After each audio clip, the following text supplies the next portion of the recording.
You ready, baby? Yeah, I'm ready. All right, let's get into it. I'm Niche. And I'm Cam. And we are Two Gays Gays in in Bed.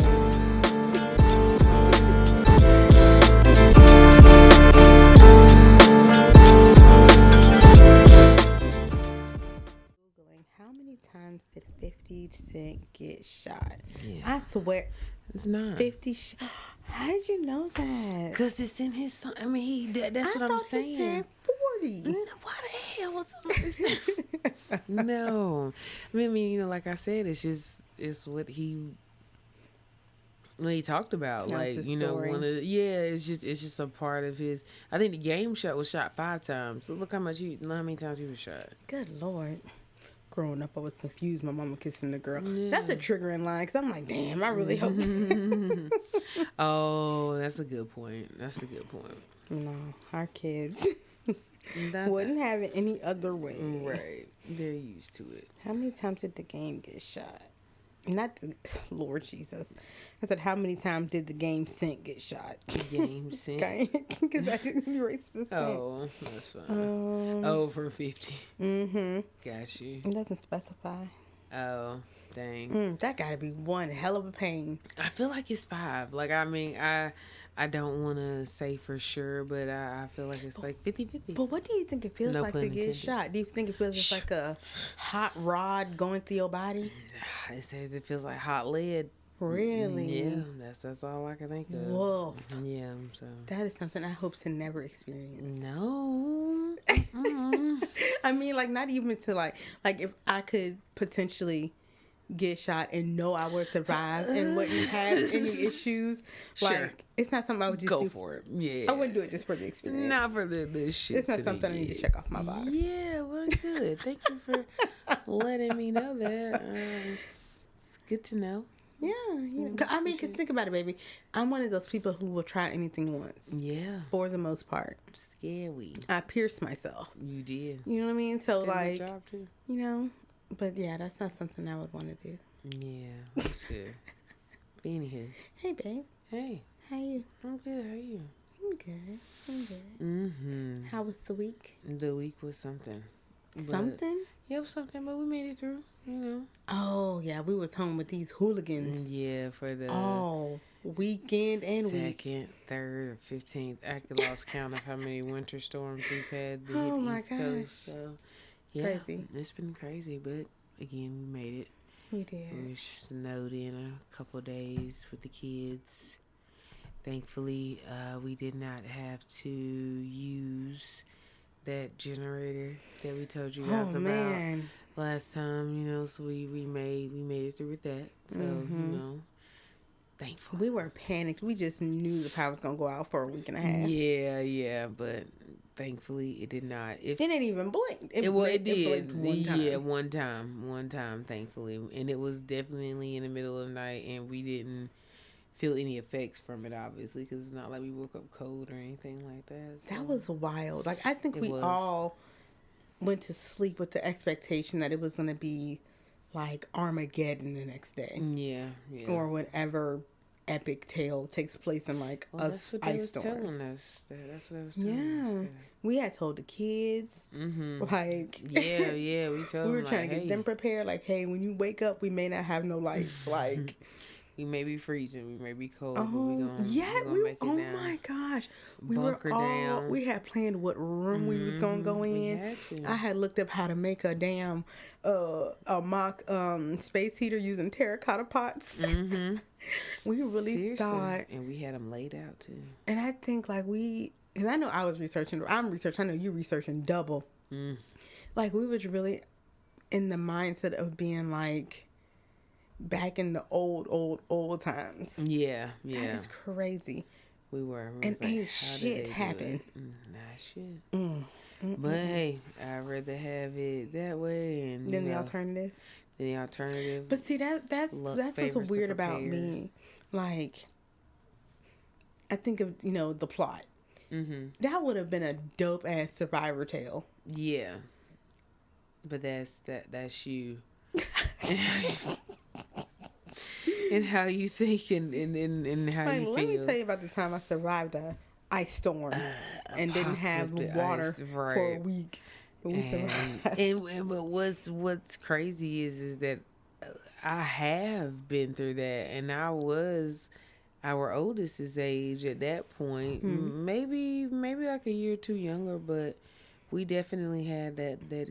We got a couple of them. But was it hurricanes or snowstorms? It was I remember we had like a really, really like crazy ice storm that like had us out for over a week. Thing. Yeah, but this one was like over a week. And then like the biggest hurricanes that I remember was about 2 weeks. Like fully no electricity, like no nothing for 2 weeks. That's the longest I remember. Do you remember like right before everything was restored, like did you see a bunch of big trucks just pull off from in front of your house, or was it just like a bink? I think it was just a bink thing, if you will. Yeah, and I remember we just was like, oh my God, like it really happened. I mean, because it was, it took years to recover from like the state, if you will. It took years, and some people weren't able to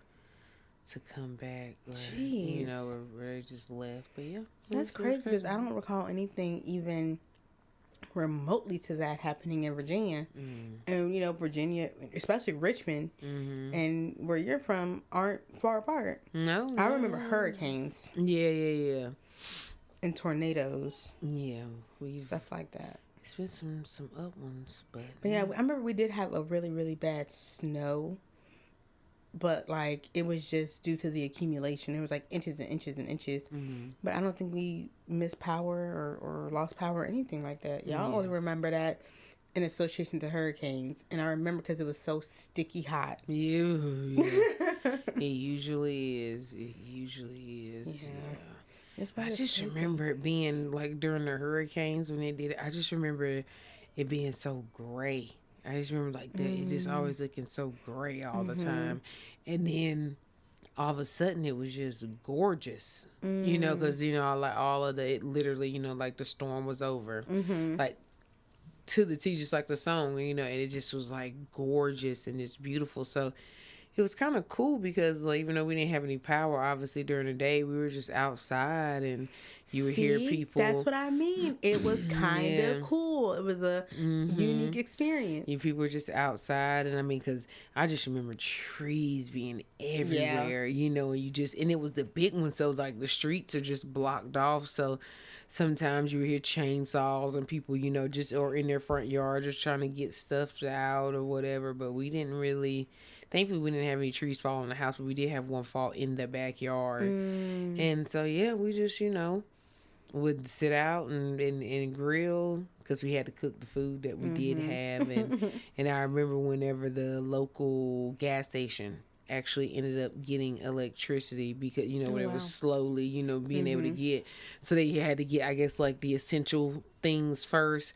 And so I remember my dad walking up there to get like ice, and stuff. So I remember that. So yeah, it was. Yeah, see, that was back in the day when neighbors actually gave a damn about each other. Yeah. That's nothing I remember. Like my uncle to one side, close friend to the other side, And I remember specifically the women going back and forth, sharing the resources, the eggs, the milk, the bread. Exactly. And I remember the men going back and forth and talking shit with beers in their hands. Yeah. It was one of those things because you had to band together because, like, number one, where the fuck was you going? Yeah. Nowhere.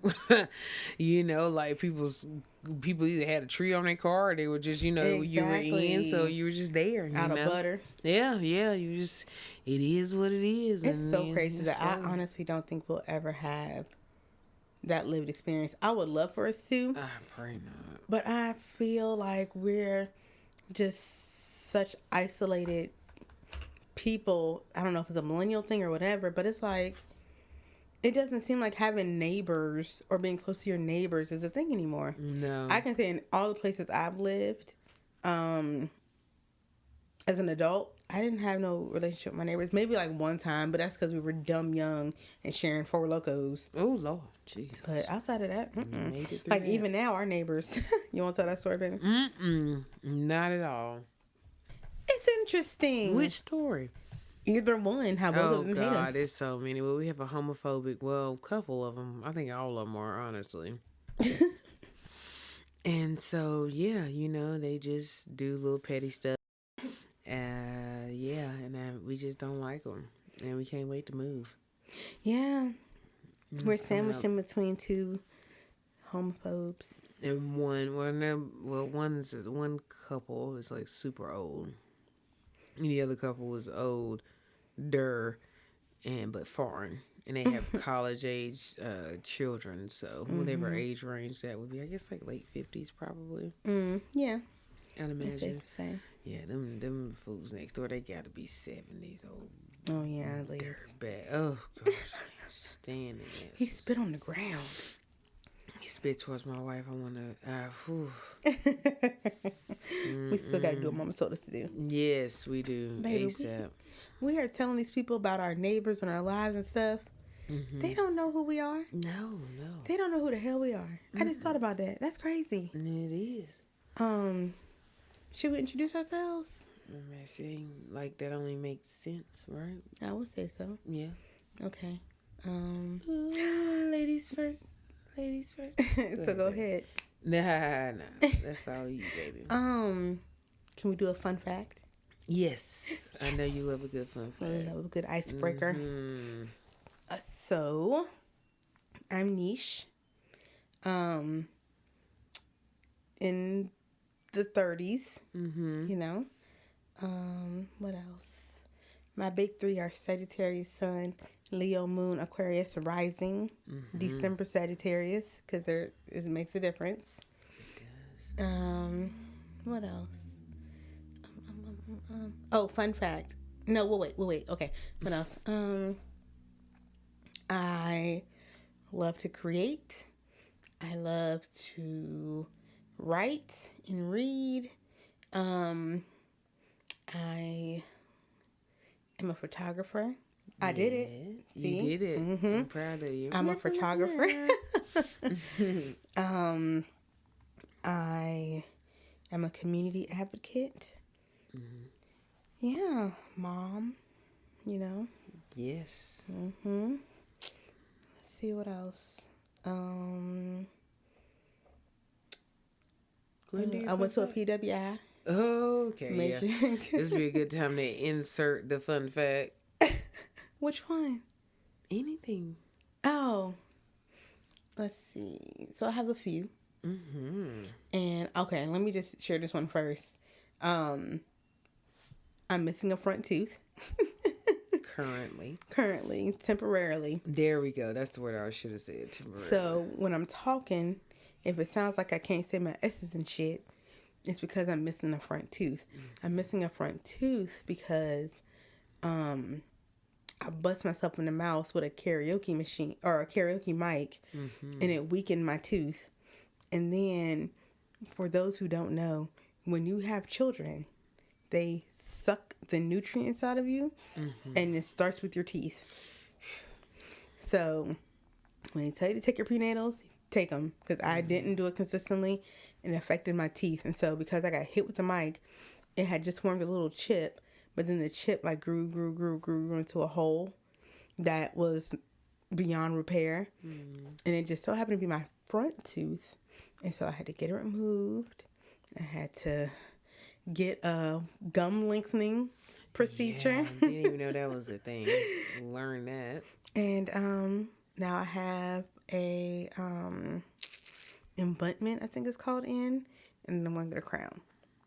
This process has been going on for as long as we've been together. So a while now. And yeah, baby, you've seen me through 5 surgeries. Jesus, that's crazy. I guess that's a fun fact. I've had 5 surgeries in the last 2 years. There you go. A year and a half, really. Yeah, true. Between dental surgeries and their surgeries, because they put you out and you cut. They count. Okay. They count. And there's pain. Oh, there's aftercare. And my gallbladder crapping out on me. 5 Exploded. surgeries. Yeah, that was crazy. That was. I was in denial. Deep in denial. Oh, and last fun fact. My favorite animal is a llama. And my Red pajama. My birthday just so happens to be National Llama Day. Yeah. Oh, are we gonna do the other one? Which one? I want you to be mine again, baby. Oh yeah. You got to. So, I'm not gonna say their names, but if you're dedicated enough, you can figure it out. So we have 2 boys, and our 2 boys' names just so happen to be the exact name of Fetty Wap. Like his first and middle name are our son's first and middle name. I mean, first names. Yeah. So essentially, it would appear to like some people as if we named our kid after name, and that is not the case. It's even more interesting because up until recently, I didn't realize how big of a Fetty Wap fan you were. See, okay. It's cool. You still know all the words to the songs. I mean, it's hard not to. He had that era on lock. It was a chokehold. It was there from that 2015, 2016. Just he changed music, in my opinion. He really did, and perception. He has to be the first musical artist, a rapper especially, who had a visible difference. Yeah. And had, you know what I'm saying? Like, and Slick Rick have a patch on his. Yeah. And I'm sure it was still there. It was just cockeyed. Yeah, that's true. Yeah, now he gonna be buried with that thing. Is he still alive? I would have, yeah. Slick Rick still alive. I think so. Ain't nobody told me edgewise. Lord, now we about to kill him off. You know, every time you say you mention somebody else and they end up dead. Baby, I thought that nigga been dead. Yeah. Sorry, Slick. Oh, God. I did. I'm not sure. I mean, it's worth a Google. Yeah, Fetty Wap, he changed the game for sure. That. Yeah, he did. So, you know, it was just one of those things, you know. But, hey, I'm glad he out. Even nigga swole. He is so swole. My goodness. And he back. He on TikTok already. Is he? Yeah. I saw him on some TikToks. Know how to work a phone. That's nice. Yeah. Do you think he's gonna release more music? I would imagine he has to. Do you think it's gonna be good? Now that's music has definitely changed. Mm-hmm. It has definitely niggas changed. Don't dance in the club no more. They don't. And that's the kind of music that was. And I feel like, and that's another thing too, I feel like around that time was really the last time, or maybe a little bit before, maybe kind of, yeah, I feel like around that time was when the club was still the club as we knew it. You know, when we were wearing was it corporate? Yeah, business casual, business professional for some people. Yeah, some niggas was in there with the 3-piece suits on and was so yeah, you know. And then it was back when a section or a booth was like off in the corner, and it was like popping. It was popping, and you of course you still had to pay like a decent amount of money, but. You know, now all the booths and sections are in the middle of the floor, and they took the dance floor away. So it's like if you don't buy it, you just stand up against whatever you can, looking crazy. And then even if you got a booth or a table, everybody just sitting around. Everybody sitting around on their phone. Yeah. There's that one hype bitch. Yeah, and which is why brunch culture, especially up in the DMV areas or what have you, other places that do, even Atlanta, and Phoenix had a nasty brunch. You see what I'm saying? Yeah, LA, of course, Charlotte got them too, and there's, but it's there. So, but I feel like that's why that has been able to take the trajectory, I guess, that it has, because our age group missed that. And we love a good lounge. We do. We love a good lounge vibe now because we're also older, so it's not like we really want the club atmosphere. But if we can go get the atmosphere and be able to sit our asses down somewhere, possibly get a little finger food, which is a bonus at some place. Little app, and a drink. What? Oh my God! And then, of course, niggas, we didn't adopt the hookah. That's our shit now. So, it's just added bonus. But yeah, I ain't seen a black-owned hookah bar yet. It's coming. It's coming. Well, just not in our We do parts. The travel shit. Yeah, it's coming. But we gonna get there. We gonna get there. But yeah. Okay, so now we need to know about you. A little bit about me. And we need a fun fact. Okay, yeah. Did I say my name? Oh, I did. Yeah. So, of course, that's Nisha and I'm Cam. I did not attend in PWI. Phew. HBCU grad over here. Aggie Pride. Nationwide. So as there you go. See what I'm saying? See, she knows it. She knows what the deal. But yeah, so I love watching sports and I love watching documentaries. That's like my thing. I will watch a documentary. No, I wouldn't watch documentary before sports, but I would watch. They're neck and neck. They are neck and neck. I would definitely watch a documentary before I watch any movie or anything like that. They are so intriguing to me. I watch documentaries of any kind. I don't discriminate. But she prefers true crime. I do prefer true crime. Like, who doesn't? Now, I will say I'm not one of those individuals that fall asleep to true crime. Like, you know, people are like, I can't. Yeah, I'm no. Well, as you know that. But for those out there that don't, we don't fall asleep to the tell. We fall asleep to, what's this stuff called, baby? You either listen to brown noise or we listen to sulfrago frequencies. Yeah, some. It's like, oh. Yeah. It's the sleep sounds at night. That's what we graduated to. But, you know, back in my single days, I used to fall asleep. I used to have to fall asleep with the TV on. Yeah, just because, you know, you just... That's interesting. Yeah, but now... I don't even recall, like, in our early dating days, you know, the shacking up. I don't remember you leaving the TV on. No, by that time, I didn't need to. Like, now we say, hell, I wish some, cut that shit off. I don't want a TV in the room. That's just me. Yeah. But again, I'm a bookworm. Well, that's true. I mean, I wouldn't be opposed to it. And then we talked about it. Yeah. Maybe just have, like, one of those, I don't like saying master bedroom. Main bedrooms. Primary suite. There it goes. Yeah. Where it's like the TV's off in a little nook or something. Oh, of course. Yeah. I'm down with that. Yeah.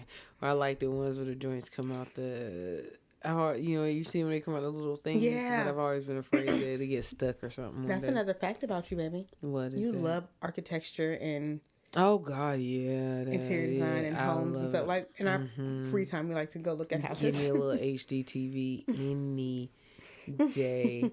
Hooked. Love it. But yeah, it is intriguing. So yeah, love stuff like that. I do like fashion. I would not say that I am super into it where I can, you know, look and say, oh, you know, that is, I don't know, vintage Givenchy circa 1999. I can't do that.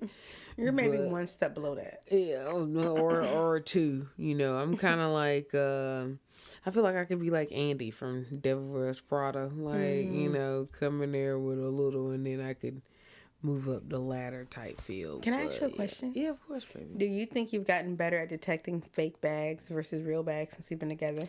So I feel like, okay,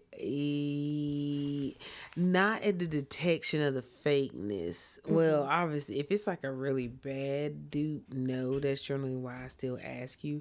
But I will say, I feel like I'm more cognizant of like designer bags now when we're out.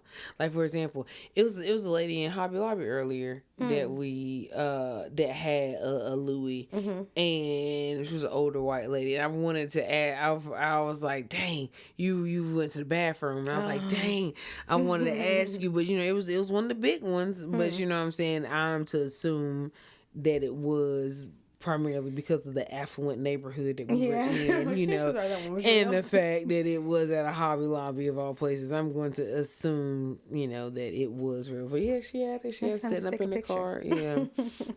But yeah, I would say that I am not quite that good at identifying the fakes. You can spot a fake sneaker. Oh, see, that's dear. I think me and you it's like a vice versa. Yeah. I ain't as good as the chick on TikTok from SneakerCon, but I definitely can spot them for sure. Yeah.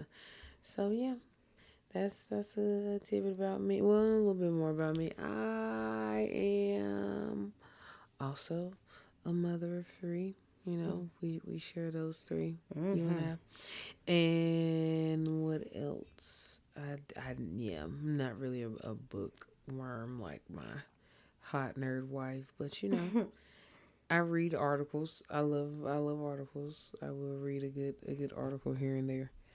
So, and I'm a huge conspiracy theorist. So, share any of them with me, I am willing to Frozen look into it. dragons. Yeah, I will look into it, hands down.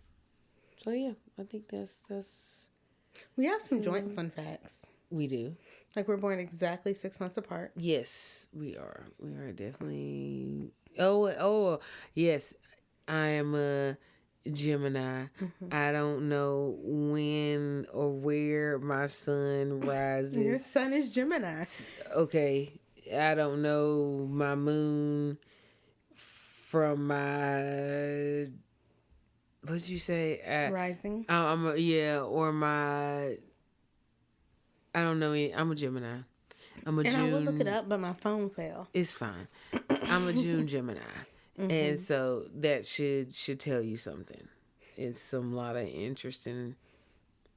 We're a lot of interesting in breeds of individuals. And you pretty much by the book are a June Gemini. A June Gemini. Yeah. We're different. We're what is it? Sisters? Yeah, we're sister signs. Oh, yeah. And that's why everybody thinks we look like sisters. Is that it? Yeah. We went to the mall one time, and this dude like ran up on us. Old ass nigga too. Like out of nowhere, like, yo, sisters, y'all look alike. And I mean, mind y'all, weren't we holding hands? Probably. We were. And then it was and then it looked like he was trying to play. What's the playground game where you try to run through the hands to break the hands apart?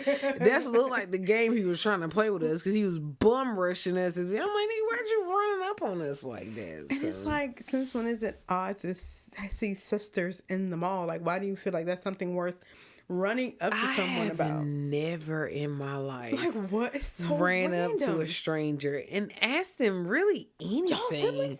Unless, is that your car? You got to move? Like, unless it's something like that. Like, you know what I'm saying? Like, what the fuck? Why I got to talk that to you? That nigga was excited. Like, he was. He thought he had cracked the Da Vinci Code to hear him tell it. Oh, my gosh. Yeah, that's Cam's pet peeve. A few people think we look alike. Woof. And then these 3 babies look like, each one of them looks like a mix of us. Like our oldest has my face, Cam's color. Yeah. Then our middle has both of our color together. And No, I think she is more mine. Yeah. I agree. Maybe my mannerisms. Yeah. Yeah. And then our youngest has Cam's face, my color. Yes. And I don't even know how to describe that one. He started off all sweet and quiet. And now he is like, angel. He was a little baby angel. And now he is like Donnie from the Wild Thornberrys. He is a boy. Oh my gosh. Just nasty and rough. And, you know, he's brave, but he's also scary. Yeah. So that's our baby. And then our middle girl is the princess, and we are so concerned with her level of perfectionism and the pressure she puts on herself. Like, if she's not the best, if she's not first, she has a full-blown meltdown. If you're not first, you're last. In her mind. Yeah. And we're just like, bruh, it's okay to, not know something you're for. And she's like, actually, no, it is not. I'm supposed to know everything. The best at it all. And then our oldest is a Hufflepuff. If you watch Harry Potter, just the sweetest, most wannabe, helpful, just amazing big brother. But I'm proud of him because he's asserting boundaries. And he, allows himself to have the space that he needs. Yes. Because he'll tell his siblings real quick, get the hell out of my room. And it was not always like that. He used to be a pushover. He did. Until we told him to stop being a pushover. And we did. And it took a while, but he is loving that power too. Yeah, it is. Yeah, and it's been so nice to watch because I feel like, if he feels at this age that he has to say yes to everything his sister says. Then what does that mean for him when he gets in a relationship? Exactly. Like, no is a complete sentence. You can say no. You can tell him to stop playing with your stuff. You can tell him to get out your room. You don't have to share, but you can't be mad when people assert their boundaries and hold you accountable. Yeah, exactly. Yeah, we're doing good. Yeah, we are. We're doing real good. And I feel like when we see certain things like that, it is a reminder of how well we're doing. So, and it ain't easy. Lord knows, because we are getting to know these three. We learn it. People every day. like you.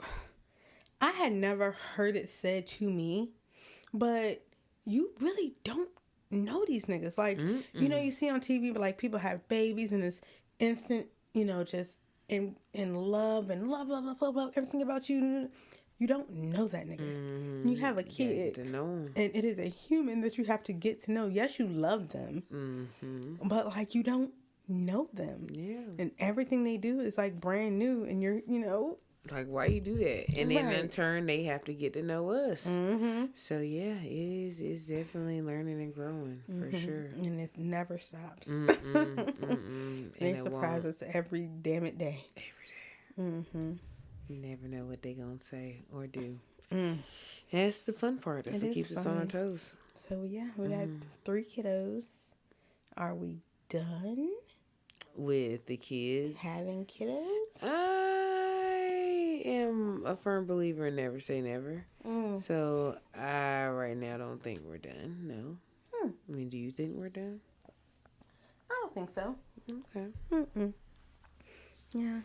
We like having. We can talk about. We like this parental life. And I feel like, you know, in our era, we're almost becoming the minority. So many people are not having kids. So many people are not having kids. Yeah, and I actually saw this dude post a TikTok about that the other day. He was saying how him and his wife just sat down and had a conversation that they weren't gonna allow anybody to pressure them to have children. And he was like, I want a little girl more than anything in the world. He was like, I know that would be the cutest baby in the world. I would love her. She would be a daddy's girl. He was like, I know this. I know all this. He was like, but he was like, me and my wife, we don't want to do the 2 a.m. feedings. We don't want to do, you know, the diaper. He was like, we're done.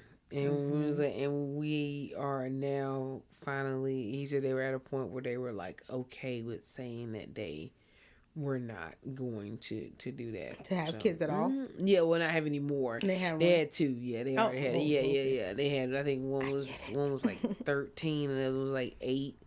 So for them, it would have been starting completely over. For us, a little different because our youngest is 3. So, you know, but for them, yeah. But I think it's just, people just have to be honest with themselves and say, you know, what's really good. But I remember thinking like, damn, you know, that was a really adult decision for y'all to make, because some people will just do it just to do it. Yeah, and I mean, and do it and not consider the kids, because I mean, with our oldest being 10, we still have to tell 11. him like, oh, shit, 11. Whoops. With our oldest being 11, we still have to make sure that he doesn't try to parent. But how did they say it the other day? Parentify. Like, put himself in a parent's position. Yeah. And if you start over and your oldest is 13, like, that's going to be hard for them. And, you know, those things I have to think about. Yeah, I've seen it. I mean, I've had students, I guess not a fun fact about me, former educator, you know, I guess, who did, like, that's what their morning routine was, to get their younger sibling or siblings up in the morning along with them, get them dressed, get them ready, make sure they have breakfast, you know, make sure they get to the bus stop or wherever, and then when they come home, it's the same thing, making sure they're good. That's a lot of responsibility, and I don't think that's fair. I mean, I think we're raising our kids to have a willingness to help and a willingness to contribute if they can, but not feel obligated, especially if that's not your whatever. Gosh, I mean, I've had students that actually have had jobs. Wild. Like, actually, to help support the house. I've had a combination of both. I've had a combination of the parents, because I so primarily, I guess more about me, since we're clearly doing a fun fact, not fun fact, or like a get to know us type thing. Okay, so we're gonna ride that wave. Okay, so get to know. So yeah, I primarily work with at-risk youth, I guess is the best way to describe it. So I've seen it where they have to do it to support like the family. Sometimes it's summer jobs. It usually is what it is. A lot of times with certain minority groups, they usually have to go work like with their uncles or like their dads, and generally for the boys it's construction. That's rough. And it's rough, and I always hate it.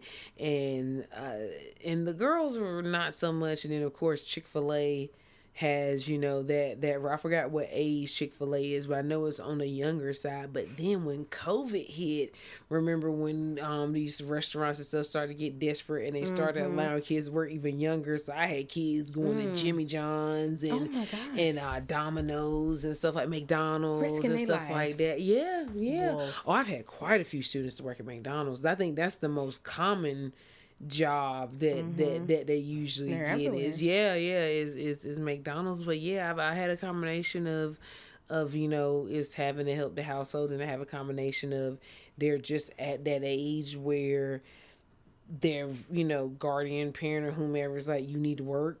And then they let them keep the money, but they also have to put it in the household. And I have some that just want to work, and they just let them work. The unfortunate part is you get to see where they prioritize working more. Yeah. Because they already have that mindset, well, I'm already making money and I'm still in school.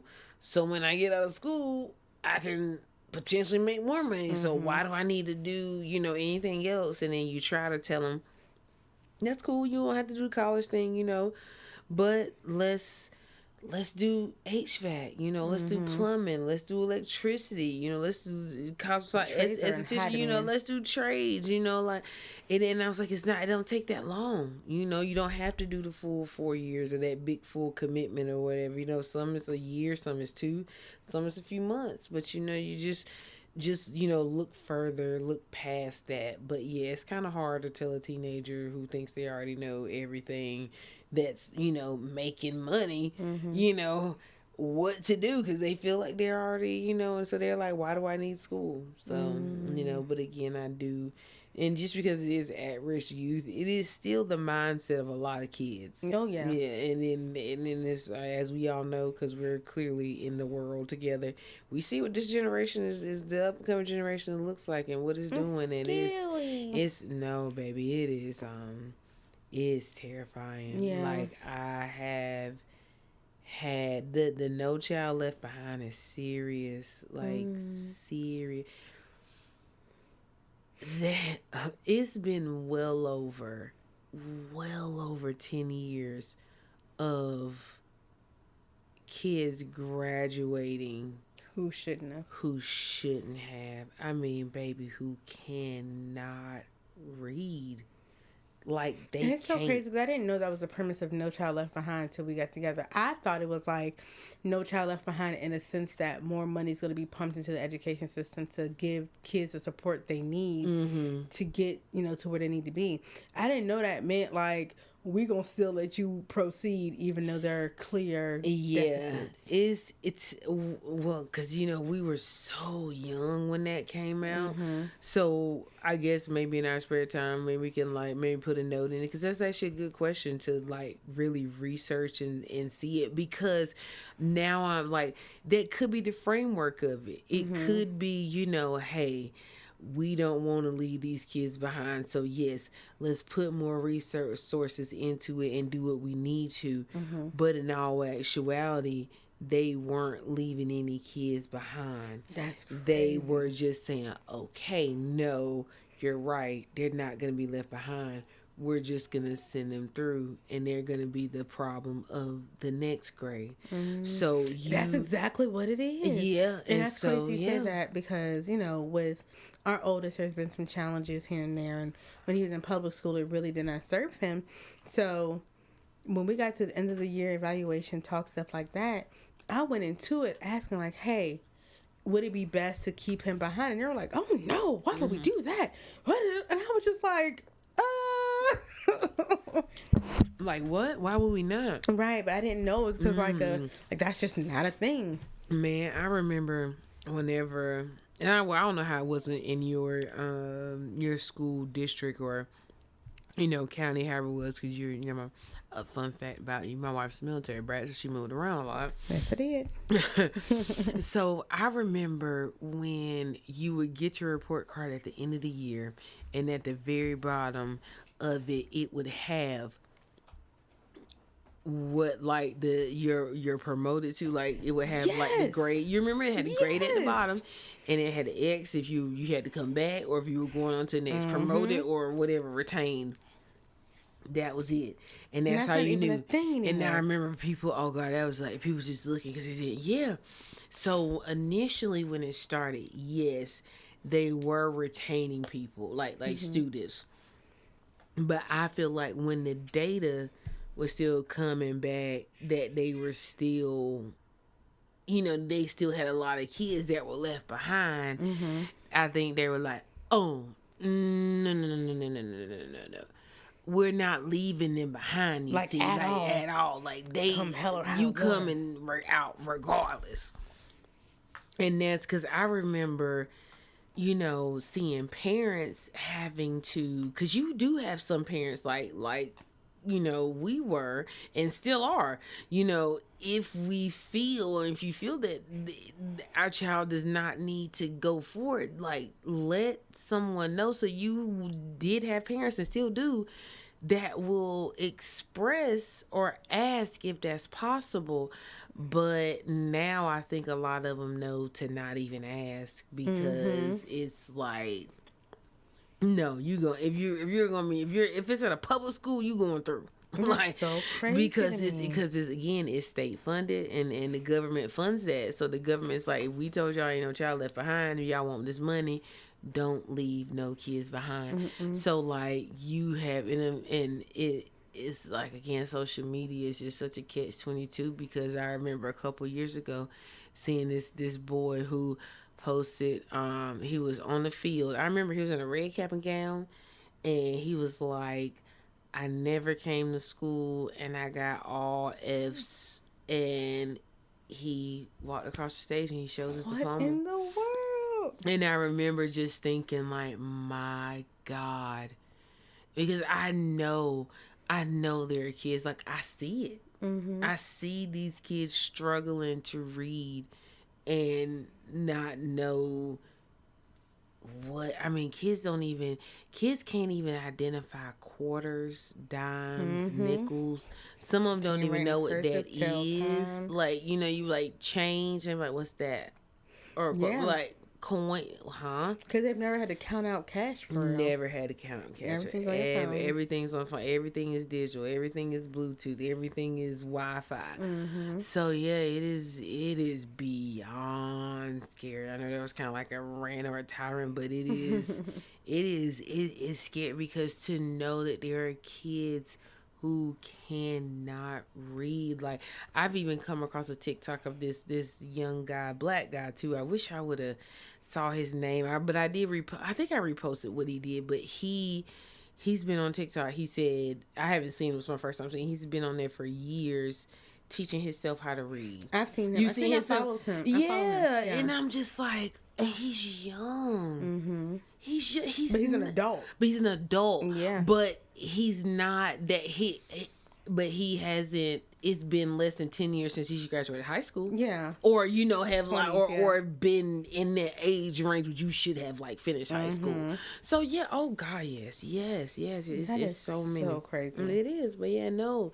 They just didn't leave the kids behind, and they still can't. Because we're gonna push all through. And what's sad is the kids know it. My students know it. They'll tell you anytime. I don't need to do that. I ain't gotta do that. I know I'm going, because they said, well, I fell asleep in that class last year and I passed, or I didn't do this, and they know it. So they just count down. They count down time. They losing all motivation, and I've actually had kids say, I'm here. Well, I don't know how, but they say it in a way like, if I'm coming to school, like my mama gonna beat my ass, or I'm here because my mama don't want to go to jail because like Yeah. you know in this state you will get locked up if your kids don't go to school. So it's like, and so to know that. That's the only reason why they there, because they didn't want their mama to go to jail, or their mama threatened them like, you taking your ass to school because I'm not going to jail type thing, and then of course, like that lady who did the you see that thing where that lady got pissed off because her daughter got all ones on the report card. Yeah, I'm gonna have to send it to you. That shit's wild. So she got the daughter got all ones on the report card, and so mama's pissed off.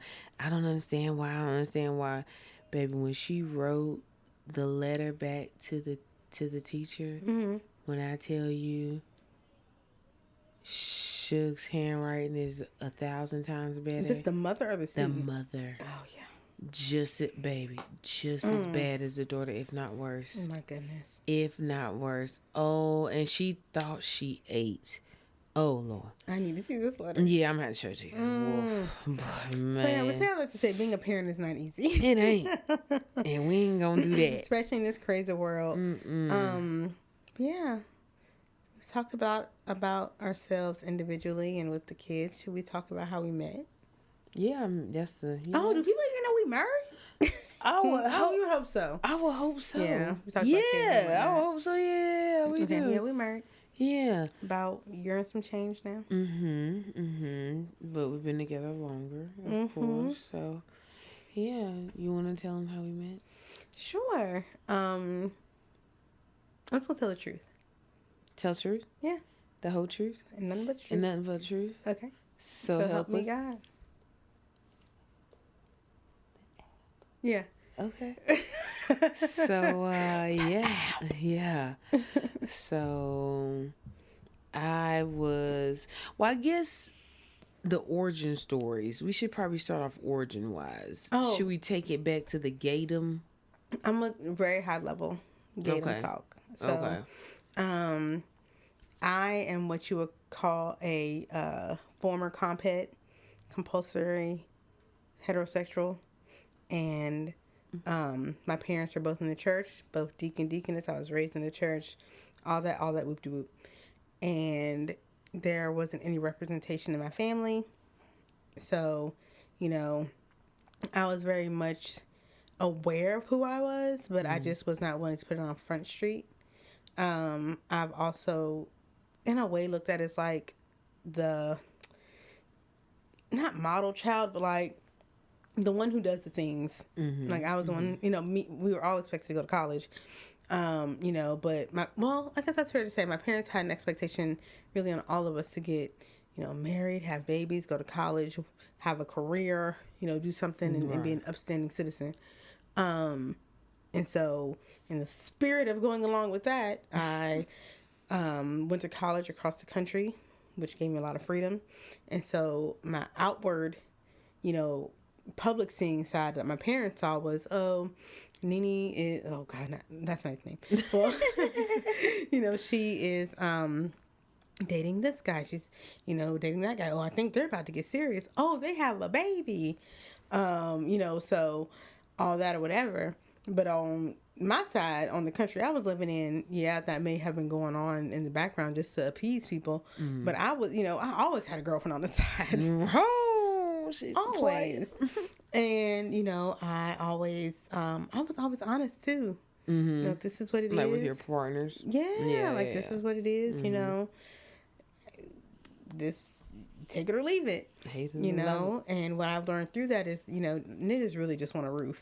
Yeah. They would put up with anything. Anything, yes. As long as I don't lose that roof. But that, started to wear on me, and you didn't, once you hit a certain age, you want to live in your purpose and be your authentic self, because anything outside of that is just too much. And so I moved back to the East Coast, and, I just brought a bitch to my parents' house one day. I was like, hey, I'm done with niggas. And I was like, oh, okay. And even the last nigga that I was associated with, he knew too. I was like, you're the last man I'm gonna talk to. I'm not doing this shit no more. And so, my parents were like, oh, Anyway, this fuck shit. This is what it is. And so then, like, around that same time, I had other people in my family start to come out. I mean, close family. Mm-hmm. And so, like, my parents got a very fast crash course in what this means, which really means nothing. Yeah. Preference, you know, attachment, whatever. That's all. And, you know, that's what it's been. And like, I can honestly say, like, my parents really didn't like none of the men I've ever been involved with. Mm-hmm. But Lord knows they will kill a brick about you. Yeah. My mama told me early, and she was like, you got to burn her away. Like, she could not go nowhere. My daddy encouraged us to get married. They both encouraged us to move in with each other before we got married. Yes, they did. Like, there were times my parents would come visit, and out of respect, because Cam and I had our own home. I forgot about that. Yeah. My parents would come visit and, you know, see the kids and stuff, and Cam would, like, leave to go home. Yeah. Out of respect, you know, she wasn't going to spend the night while my parents were here. And it got to the point my parents were like, will you please just cut the shit? The jig is up. Carry your ass upstairs. We have FaceTime and seen that bitch in the bed. We know she lit up. Like, what the fuck? What are you doing? What are you doing? Y'all fooling. Like, and so, yeah, this hoe be walking around with a bonnet. We know she lit all for it. And like, she got her computer set up down, bro. They were in like, the garage. Let's talk to you individually. Do not leave here again. Yeah, you know. And so they have always been supportive. I forgot all about it. Isn't that crazy? It is. It feels like so long ago. It was literally yesterday. But they've always been supportive, even if they didn't understand. Yeah. Like, I remember he didn't ask us about us, but another same-sex couple in my family. He was like, "So which one's the man?" Yeah, that's always the and I was like, "Daddy, that's not how it works." That's the favorite question. That's the favorite question of the gay questions, I guess. Oh boy, so for me, let's get into it. Definitely not that. No, au contraire. So my parents were definitely not in a church, not to a deacon and deaconess type thing, but my parents, both of their parents had them, well, their grandparents had them in the church, because one common thing that both of my parents shared is that my grandmothers both had kids and was like, ooh, this kind of mom and wife thing was cool, but Stella on her groove back. So in turn, both my mom and my dad ended up being raised in their like it's the formative years, baby, like the middle school, high school. I was saying. Yeah. So their formative years being raised by their grandmothers. So their grandmothers were in church, like you going to church, like, so they were raised in a church in that sense by their grandmothers, took them to church type thing. So when they became of age, like most people who once you are given the choice whether or not you want to go to church, you're not gonna go. Nope. You know what I'm saying? You good, right? Will be made. There you go. So so they in turn did not push us into church. So I would say for me, I really didn't. So my parents were married, I guess is the best way to I guess start off. So married, and they were divorced when I separated at 13, divorced by like 15 or 16. I think it was right before my 16th birthday. So my mom really didn't get much into the church until the separation, I guess, is when she regained her faith, like rededicated her life and stuff like that, which I guess is, understandable. When you're going through something like that, your life altering, you're gonna seek something, and most people step back into their faith. And so that's when we started going back to church more. We went from going once a month to twice a month to every Sunday. We was like, whoa, lady, where is this? Wait a minute. Where is this coming from?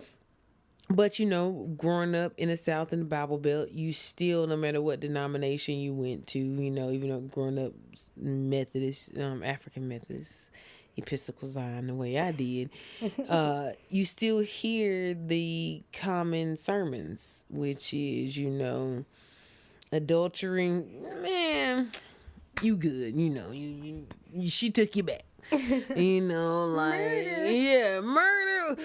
Ooh, okay. Did you repent? Did you say your Hail Marys? Okay. All right, cool. Forgive me. Okay, cool. Sorry, y'all not ready for that one. Yeah. Ooh. God, ooh. Okay. So we can clear this up. We can do this. Okay. We got this. Rape. Oh boy. It was another bad one. Oh. Okay. All right. How can we spin this? Okay. It was the victim, right? You know, the victim's fault. Fast and ass. Gotcha. Okay.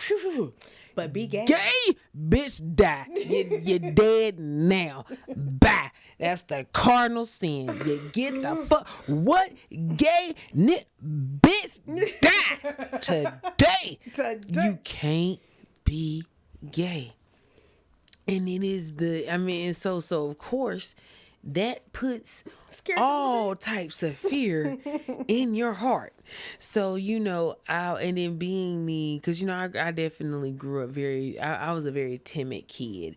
And I think my family, they saw something in me very early in life. And obviously it was physically for me because I grew up obese pretty much my whole life. So they coddled me. And so I wasn't allowed to fall, like if I was, but boy, they were going to do everything they could to catch me before I fell. So I was very, because they knew then what the outside world was going to do to me, because the kids at school they were doing enough, and so they wanted to make sure that I was always, so they sheltered me from so much. So in that, became the timidness and not really wanting to share.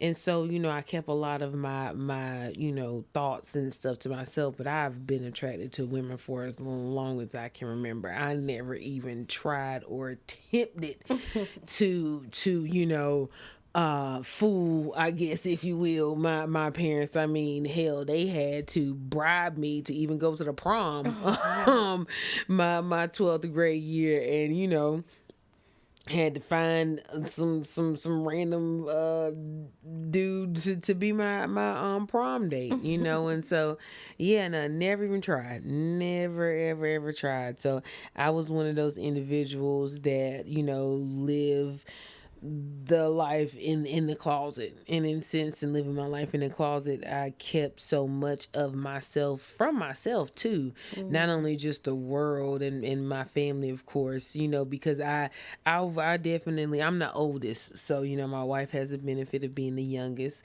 but still, even though she's the youngest, she still has a lot of pressure. She's the youngest, but she has the oldest pressure energy, like heavy.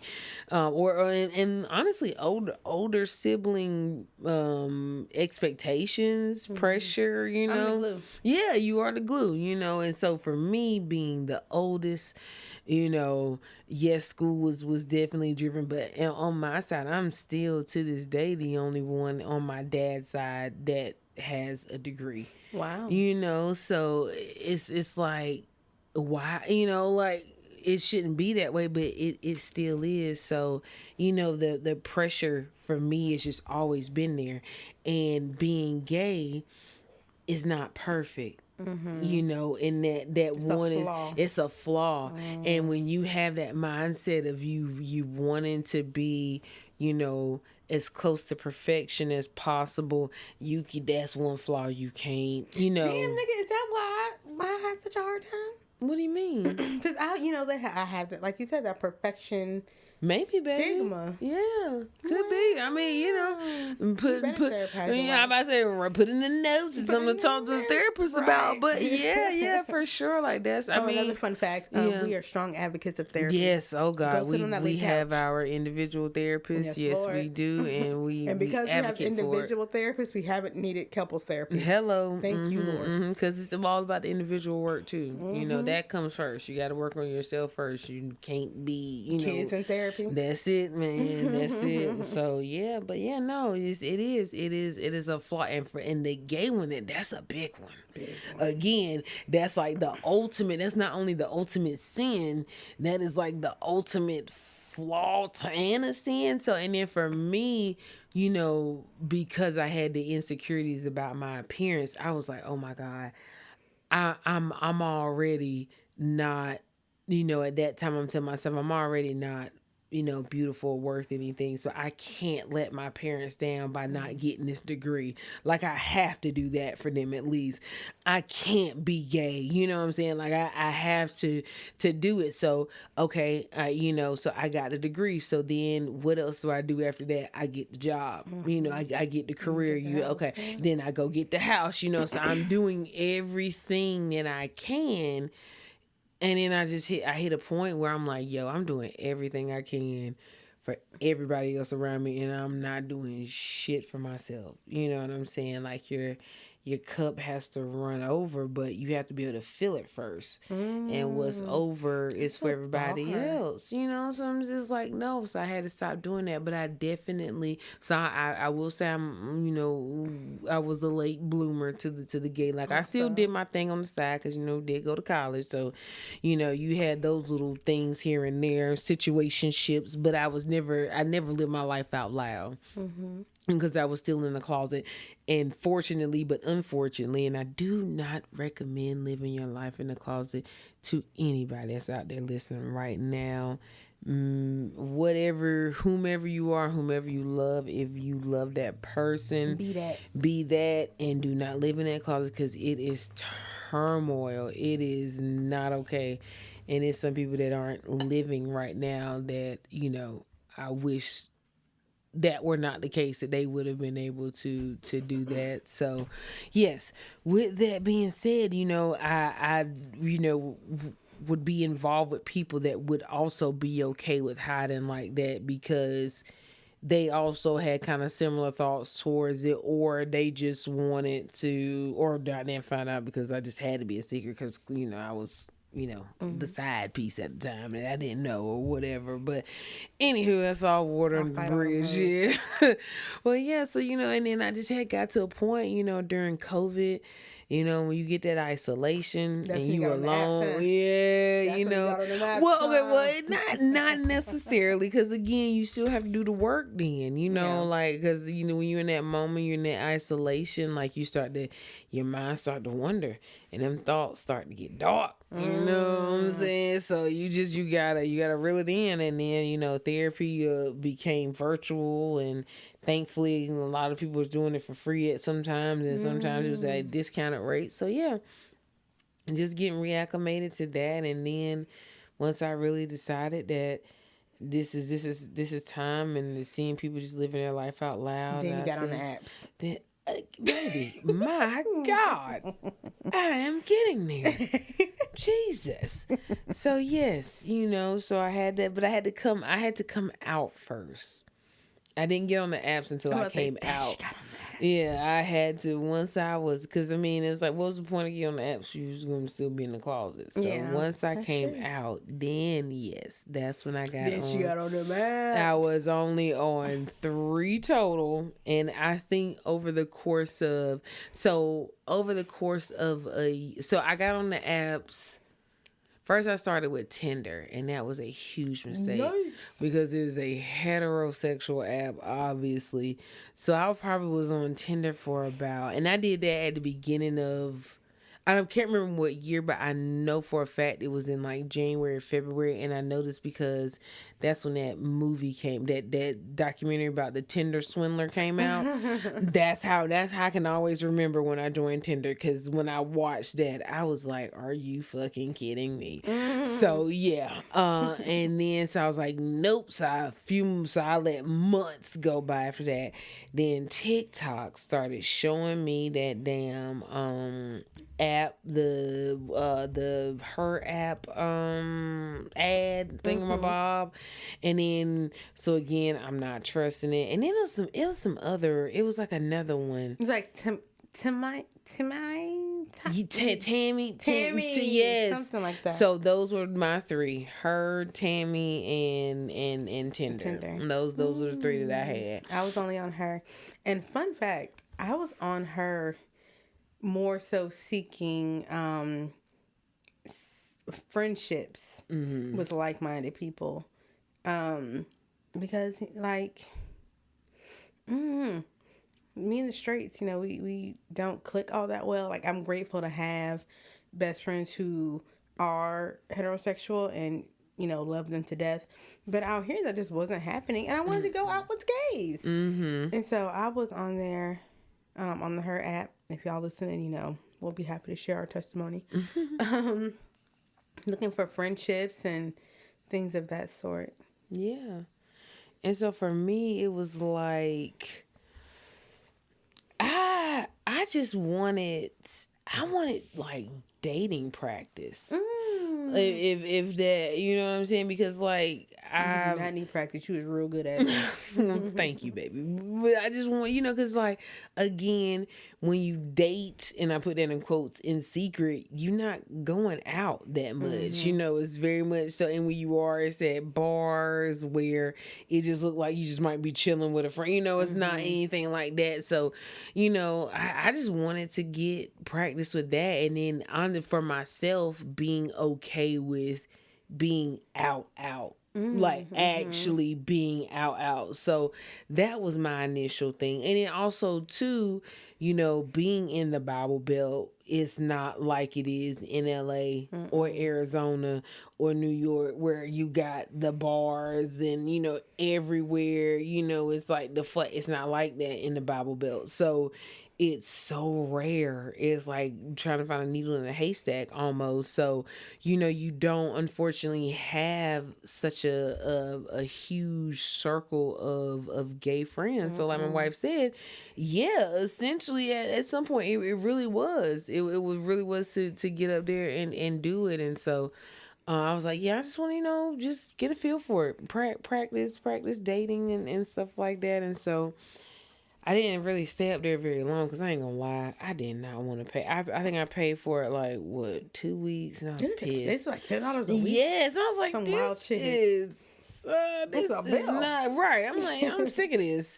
So then I remember I deleted it, and then I think I re-downloaded it again because they had sent me like how they do, come back, and now they bring me back in with I think I got a month free, and that is when you and I met. That is. Because, it's one of those traditional apps, dating apps. Crazy to say traditional dating apps. Wild. But like where you swipe and I don't know who swiped first, but clearly we swiped in the same direction. But I was never like one to message first. Right. I do remember giving your profile like a double, triple, quadruple look. Like, there's this one picture on there, y'all. Oh my God. Sorry. Oh. But yeah, it was like one of those. I hope it'd be nice if she messaged me someday. Because really, on those apps, people rarely message each other. Anyway, they do. It's just a vanity check. Man, I was heavy on the not. If I messaged somebody, I really was like, yeah, I really was like intrigued, and because I got so tired of the answering them same questions. I'm like, man, leave me alone. Like, yeah, no, and then going through and just like weeding out like the people who were serious, the people that weren't. Yeah.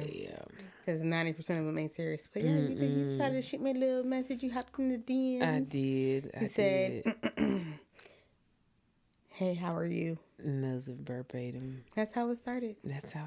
We chatted back and forth on there for a little bit. And we graduated to phone numbers. At first she gave me my burner phone. A burner phone. No, literally an actual burner phone that is like, and I remember thinking like, what the fuck? I was like, I hope you don't think this is weird. Yeah. This is my secondary phone number? Yeah. Let me give you my real number. How long did it take me? Why was I literally saying anything like, I was about to ask you, what have we met yet? Yeah, like in person. We had went to the movie, and you still had that other number. Oh God, dog! I had treated you to a film and lunch and pick me up a couple times. Oh wow! So yeah, that was some weeks then, baby. That was So clearly, I had moved up in the ranking, I guess, and was like that. It was a safety measure. It was I get now because you could plug in my primary phone number and find all sorts of shit. Yeah. So I get it now. But yeah, now at the time I was just like, oh, okay. I didn't really But think now knowing anything me and of my it. anxious mind, Oh it makes yeah, I sense. get it. Yeah. I didn't really think anything of it at the time. I was just like, oh, okay, she got 2 phones. She got Cool. 2 phones. I guess I'm cool enough to get the real one. So yeah, Not everybody has that. not everybody has that Yeah, one. so we were texting back and forth, and this is all over the holidays. So, sharing how our Thanksgivings went and this and that. And it started out kind of spaced out, but then like our texts became more frequent, and it, became more, checking in. Like I remember, when I went to my grandfather's house, who lives in the sticks, you were checking on me then, and you got a little worried when I lost signal. Yeah. He was like, "Is this at 5?" Probably not. And I was like, "Yeah." She was not lying. There is no sick. This thing is not delivered. Yeah, it's not being delivered. And then just talking about, I believe in transparency, so I wasn't keeping anything from her about the kids or anything like that. And it just so happened, again, over the holidays, I typically go to my parents' house a lot, and they're about 2 hours north of us. And I went, and we spent a couple days, and back then our middle daughter was addicted to the binky, binky being a pacifier. And so when I got back home, I realized I left all the binkies at my mom's house. And this child was not sleeping without the binky. And she was exclusively breastfed, so it was like the only time that she would find any sort of comfort is if she was on the tit, and that don't last forever, and ow. And so neither one of us were sleeping, and we had 2 other ones in the house, and it was just like, oh my God. So I'm like, all right, I gotta pack these kids up, we gotta go to the store to get this damn binky. And so I went to a Walmart around the way, and the rhythm is to, get out, get the stroller, bring it around, get the kids, go in.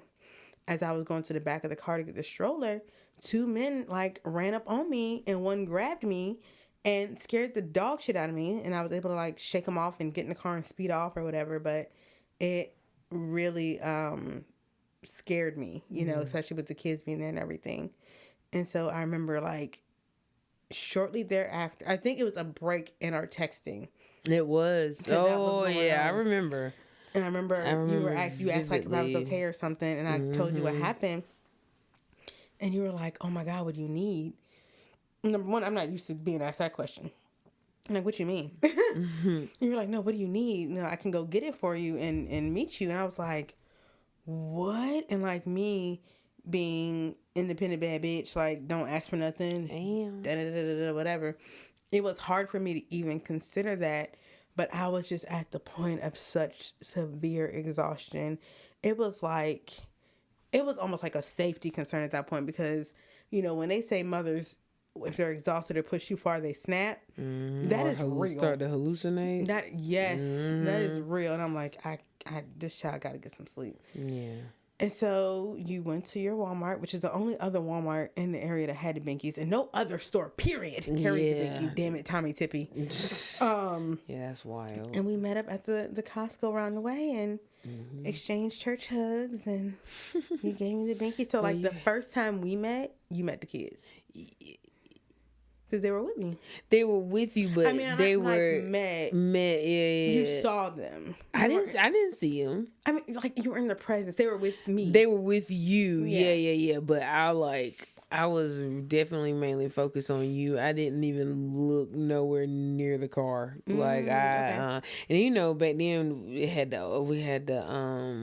the Acadia, the tent was dark on that son bitch in the back, so I wouldn't have been able to see him no way. But yeah, no. But yes, they were with you at the time. But yeah, I was just focused on you mainly. And I remember I cried, and I was like, oh my God, it felt like a dream.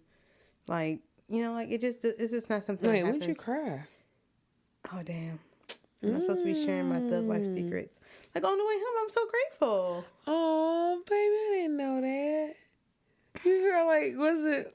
Oh, I didn't know that. Was it like the little? Was it like real tears? It was just like a. Oh yeah. Oh, baby. I'm not a crier, so. No, that's why I'm so like, I'm over here got goosebumps right now. And and that next day, I think the next day was Sunday. Sunday, yes, because I went to church with my mama.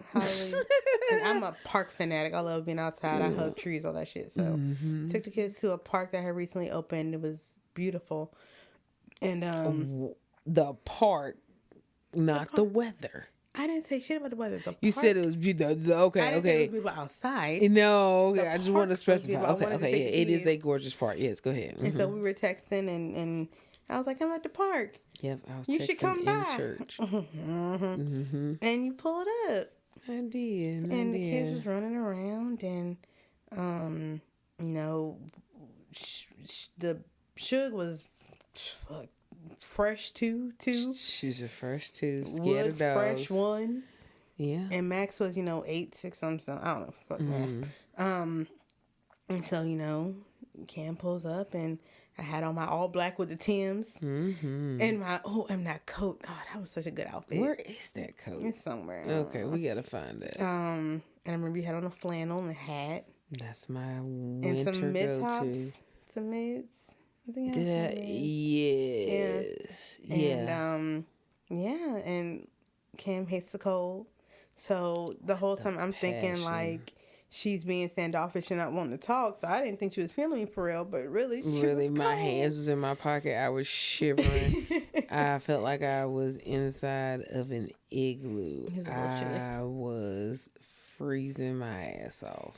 But even then, like, it was just on some French shit or whatever. And, the kids was playing, and they had a little cafe, and we all walked over there. And actually, before we walked over there, I was holding Woody, who's the baby. And he just popped up and reached over to Cam. And Cam looked at me, and he was like, "Can I?" And I was like, "Sure." So she was holding Woody, and then Suge ran up and grabbed Cam's hand, which, first of all...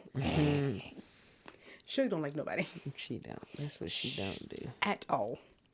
Family, stranger, don't matter. She don't like nobody. She's not going to go to nobody. And, like, especially if I'm in the vicinity, like, Suge is the Velcro child to me. Woody's the Velcro child to Cam. And then we split Max. We do. She split us. And so when Suge held Cam's hand, I was like, whoa. Because I had, like, set you up with the expectation of she was going to be You the did. worst. Well, I could tell that in the photo that you sent me. Yeah. Because when... all she does is scowl. Yeah. I mean, she looked like she was ready to punch somebody in the face. So I was like, oh, yeah. You, okay, yeah. I could tell by the photo. She don't take no mess. So I got you. Appreciate that. So, yeah. And... everybody just was enmeshed from that point on. Like, that was it. Everybody was locked in and went to the cafe and had some hot cocoa and your pecan bar. I'm not gonna lie to you. If we weren't so pressed for time today, I was gonna say let's run by, because we came through there like when we stopped and got gas. It was like right there that next light. I was like, I'm just gonna run in there real quick. I did. Baby, I thought about it. I'm gonna go get you a pecan bar. I thought about she loves pecan bar. She loves most treats and sweets, honestly. My baby's sweet tooth is pretty unmatched. Thanks to my diabetic grandma. God rest her soul. Yes. That chick loved her some sweets, boy. But ever since then we've been inseparable. Building traditions. We like live our lives to try to model the sitcoms, the black sitcom families. Yeah. And I think we do, like, dinner at the table every night. Every birthday gets celebrated. Yes, we definitely try our hardest. Everything is celebrated. Everything is celebrated. Like, before Party City closed, there was balloons in the house every week. But now we don't know how to operate helium, so.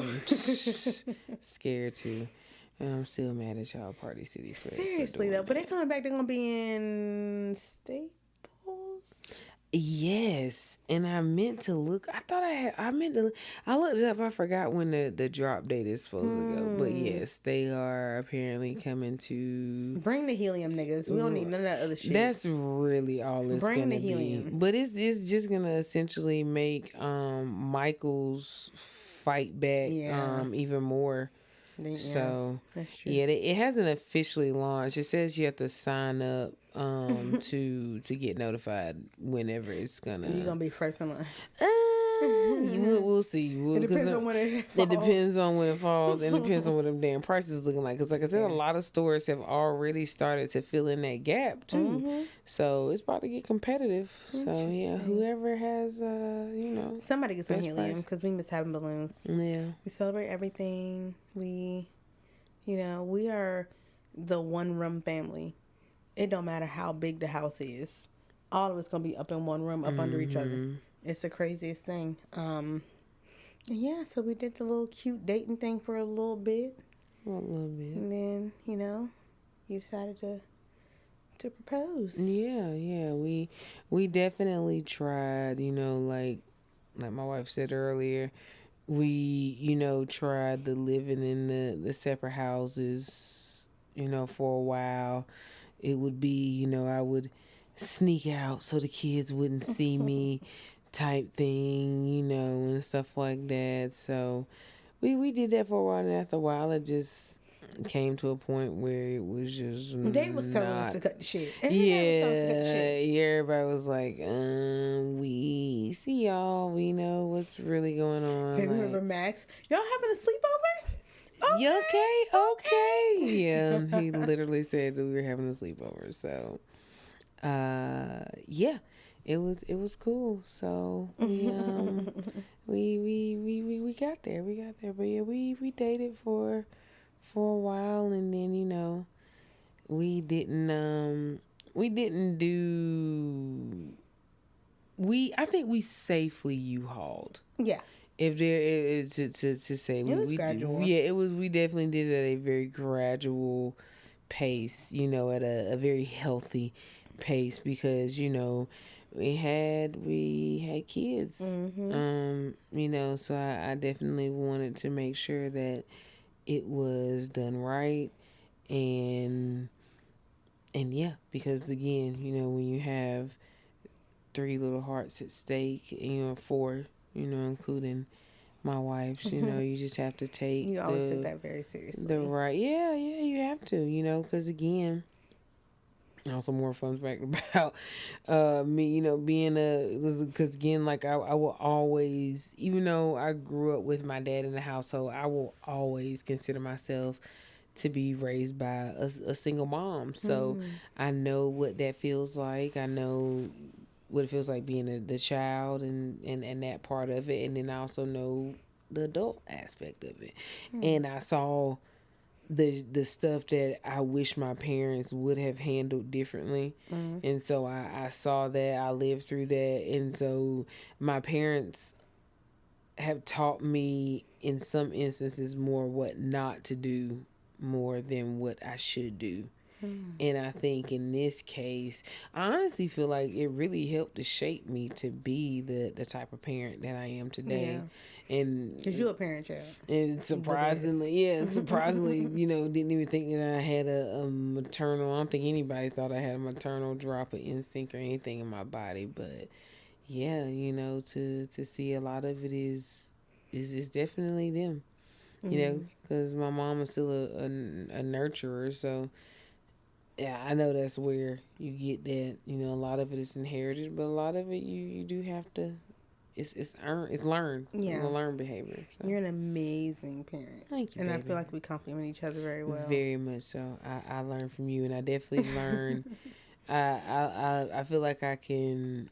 I feel like you're able to say I'm an amazing parent, although that obviously is you. But I'm able to feel that there is some truth to that because of how you. I was just watching you. You're like the blueprint. Wow.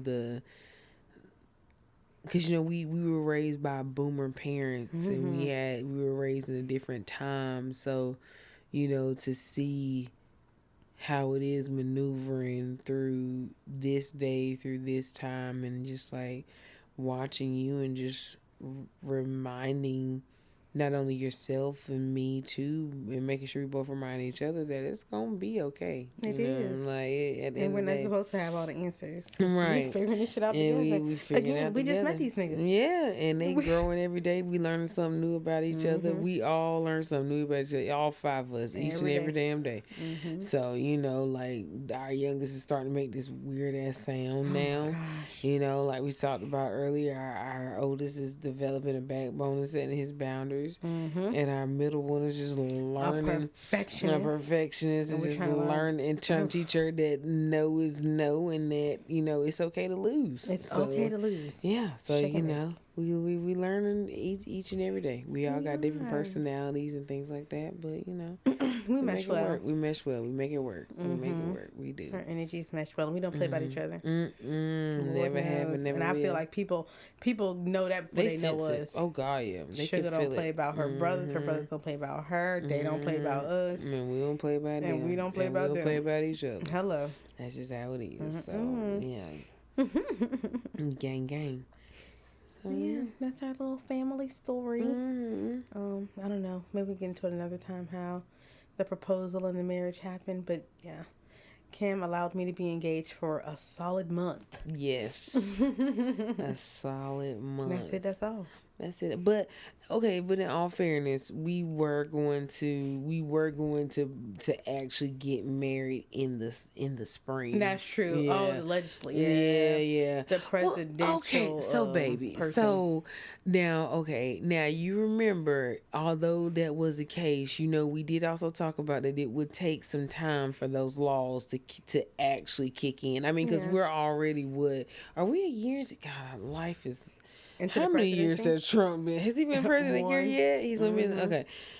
And barely. It's still, but you see how the law is still in effect. So we knew that it would take some time. So I don't want it to seem like it's because of the legend, because it wasn't like I always, because it was like, because we had it, we had the date, it was on a Sunday, we had the venue, we knew the weather, like it was we figured this person can come in this weekend because we were gonna do it on around the holiday. We calling venue, we're gonna get a shuttle. We're gonna get a shuttle. We calling venue. We going to tour venues. Yeah, we should have. We were serious, we were into it. But we just got to a point where, and I think, and also if you're out there listening and you're considering doing a micro wedding or keeping it simple or doing elopement, do it. For whatever reason. Do it. Do it. Like, that is the first piece of advice that I feel like, do you agree that we can offer any couple, to think, like, if they're considering an elopement? Yeah, if they're considering it, yeah. I wouldn't just say, you get married, don't do it, elope. No, I wouldn't do that. But if the thoughts cross your mind, God, I would say do it. If there's anything pulling you in that direction, at least explore it and, do the pro-con list and make sure that if you do decide to opt for a bigger wedding, that you're doing it for your reasons. Yes, and your not reasons for any only. other. And that's what we did. Yep. We did a combination of everything my wife just said. We made lists. We talked it out. We made guest lists. We told our families. We told our family. Everything. Just there. And then but we, again, we are in the Bible Belt. So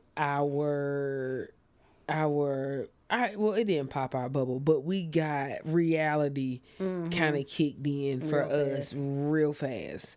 We were reminded that we live in a Bible Belt. We were reminded that we are not a heterosexual couple. We were reminded we're black, so people are stupid. And that people are stupid. Oh my God. Yeah. I tried to get us some pictures taken, and I reached out to a former classmate who used to be gay, mind you.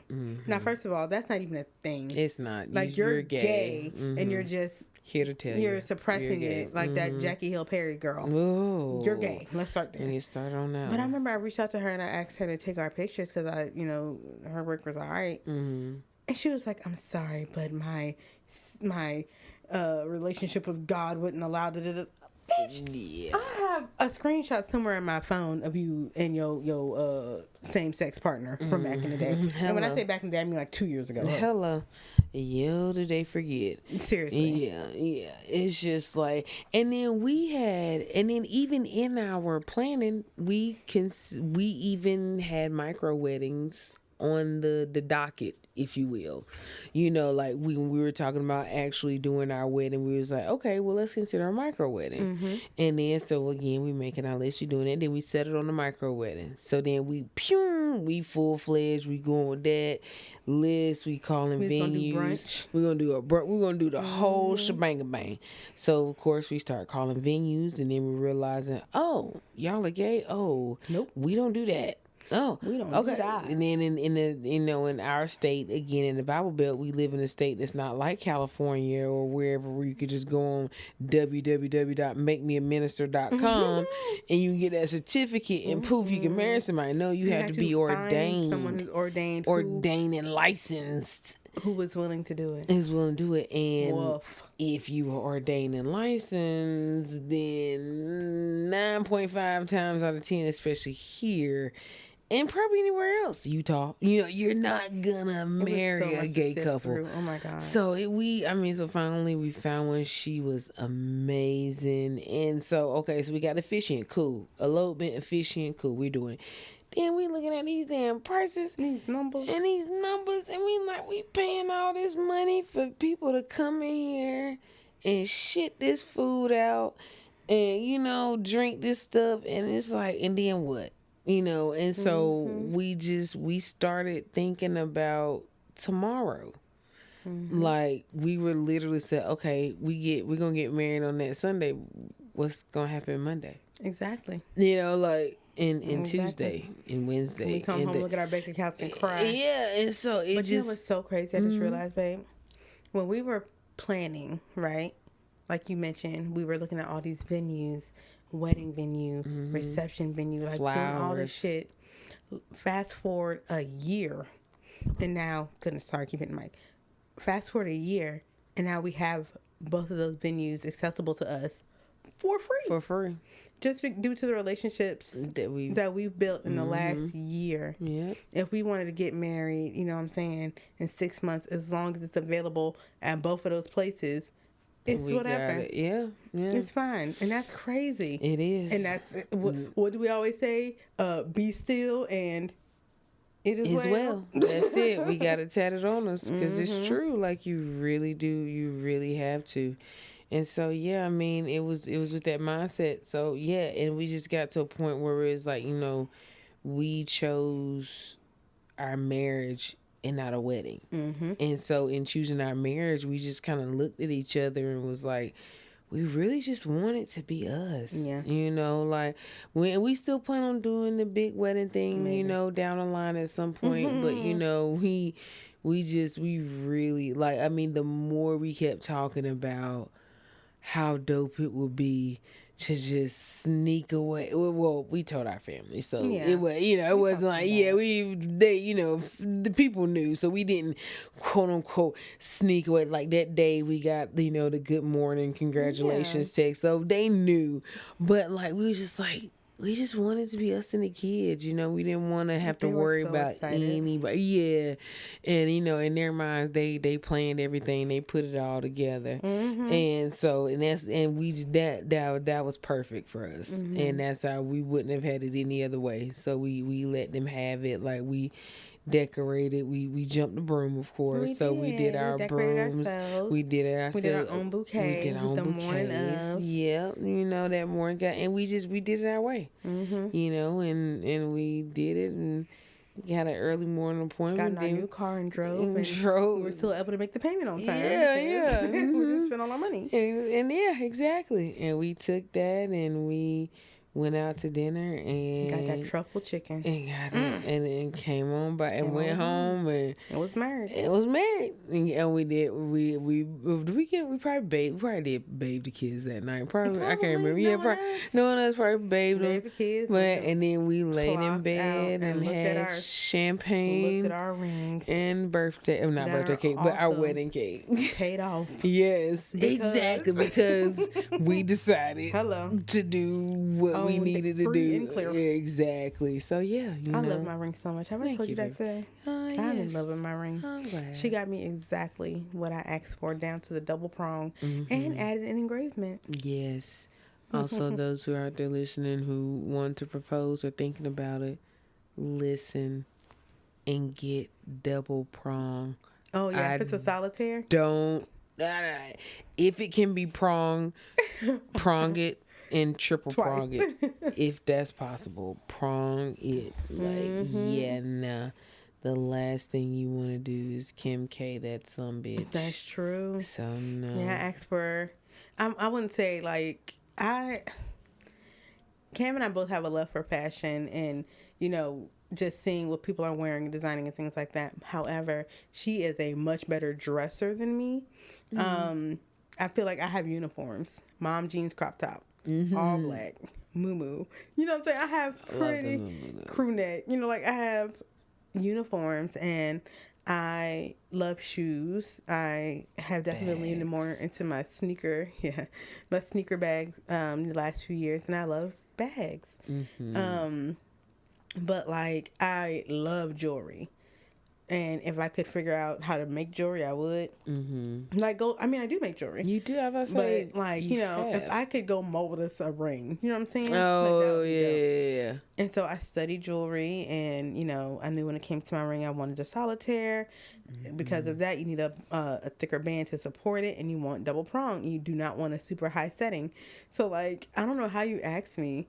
But randomly, we just started talking about jewelry, and I just put it all out there. How did I do that? I still got it on the other phone. I can look it up. Oh, I know. I still have it on my phone too. Oh wow. Yeah, it's in my I have like a album in my phone that has like the engagement process photos. So anytime, because the ring is custom, so I had to. And that's not the flex that is. I said it because it was a process. So all their email process. It was. And I told her that too. I said, I don't know when you plan on doing this, but it's gonna take about 6 months to make. You were like, what? And that's another thing. Reading is fundamental. Knowledge is power. Because if you don't read, you end up having to pay an extra $500 fee to expedite. Hey yo. Yeah, so don't do that. Don't do that. Just read. So yeah. So yeah, I have all the screenshots of the emails and the screen recordings of the video. Cause they would send little mini video clips of the process of the ring, and so I have that in that folder, your list. Your specs in that particular photo. That. Yeah, but I cannot for the life of me remember how I slickly asked you that. It was slick. Yeah, but yeah. Thankfully, you wrote it all down. So, ladies, read up on the jury, read up on what you want, because it would be very helpful for us to know for your future partner, future fiance to know. I never understood definitely don't understand when the person being proposed to makes it clear what they like and the person don't do it. I don't understand that, but I don't know what I don't understand more, or when they just don't give any guidance at all. And then when they get something and they hate it, the fuck? Yeah. I'm gonna tell you exactly what I want. Please do. And my thing is you honestly, you have to, and you cannot be mad if you don't. Please don't leave it up to the individual. Now, I feel like someone like me is in a unique, individuals like me are in unique positions because, of course, being a woman, You're married to an over communicator? I think, well, no. I was going to say, because I'm a woman, like, I think like one, you know what I'm saying? So, but I also have tendencies to think, not like a woman sometimes, and kind You're of right in think, the middle of the spectrum. yeah, like, That's a superpower. Thank you, baby. So it's just so for me, it's like I had a sense of like, oh well, I know what I would like, So I was looking at shit. Because I'm like, why she don't like that? Like, that shit fire to me. And I think a lot of people approach rings like that. If there isn't any guidance, you really do go in there looking like, well, yeah, I see what she talking about, that ring but like a WWF belt. But Perfect. Exactly. So you just go in there with just like a completely, and so I did all that to say, don't do that, because it's a waste of time and money. Like, hack into her Pinterest board. She got one. And I mean, and be honest, like, even if you have an inkling, because I asked you very early on, but even if you have an inkling that they might be the one, I'm gonna say they, because you just never know. If they are the one, just ask, just as soon as possible, and not even in the sense of you wanting to get their hopes up, but you're not giving nothing away, because you're not giving anything away, because but just in a sense of like, you need to know, because you asked me about the ring and you asked me about the proposal. I ain't help you at all in that regard. I'm sorry. Yeah, but I really didn't have like a perfect proposal in my mind, and I also knew, just based off of our interactions, that whatever you did, I was gonna love. Yeah, everybody's not like that, and which is appreciated. And so for me, because again, it goes back to the ring. You're kind of considering what you might will want in that sense. You know what I'm saying? Like, some people do want a big and some people are like not that like that. Is what I said. I said, do not do it in front of a lot of people. Exactly. And so, and I'm like, trust me, I love that. But for a lot of people, whenever you consider proposing, one of the first few things I'm going to assume people are thinking about is including that other person's family in some way. Or for us, the kids. Like, I even considered, I said, I ain't want none of them niggas there. And that was so appreciated. So honestly, it really just is, be honest, because you don't want to stress putting together or buying something that the person could potentially not want, or like, or doing something that could potentially go awry because they did not like it or they didn't want it. Like, it's just so much easier to ask, because it's like I asked you if you wanted to be proposed to, and I said emphatically no. Nope. Yeah, yeah, but I understand why you asked, because again, we are two females, and we don't do gender norms. And we don't do gender norms. Outside the fact that I don't do trash. That's it. That's all. And some other thing. And pump gas. I don't pump gas. Yeah. But that's just how we roll. So yeah, but you were going to, though. But the thought had crossed your mind, right? To propose to me. Yeah, exactly. If that's something that you wanted, you know what I'm saying? Because it's not even a thing of, oh, I want to propose. It's I want to make you happy. Got you. What, whatever side of the fence that lands on. And so, yeah, that's why I wanted to ask. And I feel like it would have been asshole-ish to not ask. Yeah, but some people don't, though. That's the thing. And I mean, some people, when they don't ask and it happens, they're surprised. But sometimes you get some people who, like my favorites are the people that be doing them at the sporting events. Oh, that's so stupid. And then, you get some people that just say yes just because it's there and they don't want to embarrass the other person. Yes. And they get moments to know. Yeah, you don't want those moments. One of us really, like, are big on surprises. Yeah. Well, so it's, okay, so I personally like surprises. I think you like surprises. You just have a difficult time holding on to the surprise until it's time for the reveal. Oh, so I have a fear of being disappointed. No, you just don't have no patience. Oh. Yeah.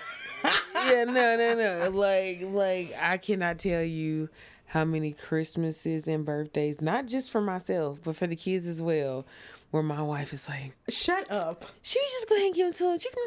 Do you want your birthday present? My God. I have your anniversary gift. Do you want to open it? I'm just going to give it to you now. I'm just going to give it to you. Your birthday gift? I got it. I just gonna get my birthday gift last year. I think I got it a whole month in advance. And you was grateful. I was, baby, if you knew I was going to love it. But, I mean, it was still in the box. Like, it was, I think am I the one that I think you went and got off the porch? Or, I mean, it was like, she can't hold it. Or, like, it could be something as simple as, let's just say, for example, we want to, like, take them to get ice cream or something that after school, or go to, like, the jump place.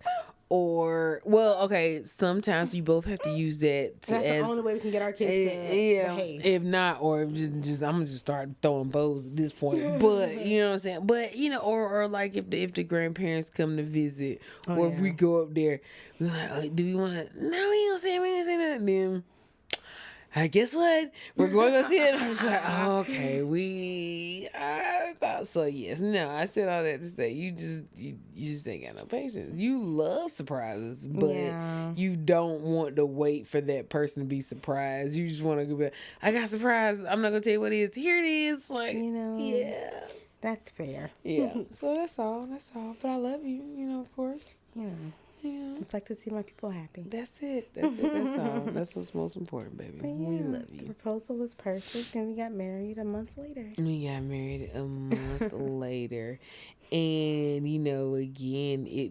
and then so at that point, so again, we got engaged. We were still looking, but it became to a point where we were just like, why wait? Yeah. Like why wait? Once we decided to do the elopement and we just wanted it to be us. It was like, well, let's go. Now we narrow that down. Shit. Especially when all the dates were available for everything. Everything we wanted to do is like, well, shit. Let's just do this now. Then. Okay, cool. So again, we up there. Everybody's like, so yeah, I know we told you we was gonna have a wedding, but we're not gonna do that. We just gonna go ahead and go get married next weekend. And I was like, oh, okay, cool. So yeah. And that's just how it went. And here we are, a whole year and some change later. So yeah, I mean the plan was there, but they say if you want to make God laugh, just tell him what you have planned. And here it all worked out perfectly. Yeah, all worked out perfect. Wouldn't change it for the world. We'll still have a ceremony sometime. Yeah, I already know what dress I'm getting, everything, so we have to. Yeah, turn it up. I feel like we shared a lot about ourselves. Yeah. So now y'all know who we are, because we just came up in here talking. That was rude of us. We introduced ourselves. Yeah. Is there anything else you think? Did we leave anything off? No, I think we got it, baby. All right. Well, hope y'all found this interesting. And we'll be back next time. Yes. Bye. Bye. That was a short ass bye. Damn, baby. Bye.